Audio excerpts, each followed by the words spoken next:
ইউসুফ আলাইহিস সালাম কি করবে? আল্লাহ পাকের দিকে তিনি খেয়াল করলেন। হঠাৎ করে জিবরাইল আলাইহিস সালাম এসে ইশারা দিলেন যে আপনি এখান থেকে দরজার সামনে আপনি হাঁটতে থাকেন। বলেন না সুবহানাল্লাহ। এক এক দরজার সামনে যায়, তালা খুলে যায়। সুবহানাল্লাহ।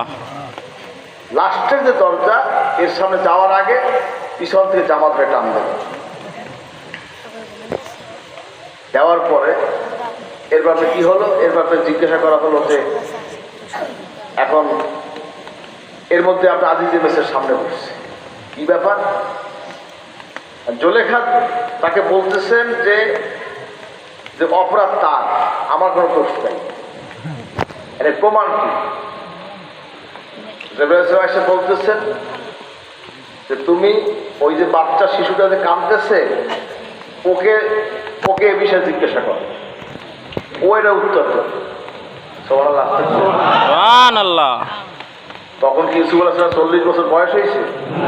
কথা কন না হাজরিন। এরপরে আপনার আনার পরে এখন বলছে তুমি এ বিষয়ে উত্তর দাও।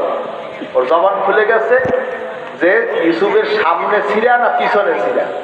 যদি সামনে ছিঁড়া হয় ইউসুফ খুশি, জামার পিছন ছিঁড়া হইলে জুলেখা খুশি।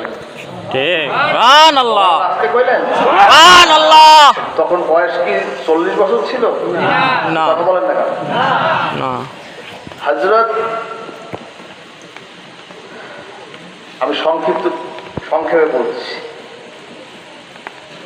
হযরত ঈসা আলাইহিস সালাম, মারিয়াম, ঈসা আলাইহিস সালাম কার পেটে হয়েছে?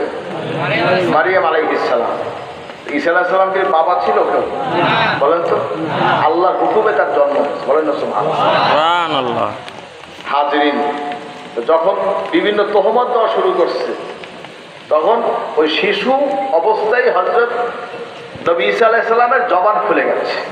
সুবহানাল্লাহ। বলেন না সুবহানাল্লাহ। তখন কি তিনি নবী ছিলেন? না।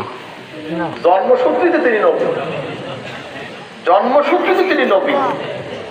রাসূল পাক সাল্লাল্লাহু আলাইহি ওয়াসাল্লাম ইরশাদ করছেন, কুনতু নাবিয়ান ওয়া আদামু বাইনাল মা'i ওয়াত তিন। বলেন না সুবহানাল্লাহ। আদম তখন পানি এবং মাটি, আমি তখন নবী। জাহেলে মুরাক্কাব যেগুলো বলে কান ধরে এই যে আমি জবাবগুলো বললাম এগুলো থেকে শিখা, তাই জবাব পেয়ে যাবে।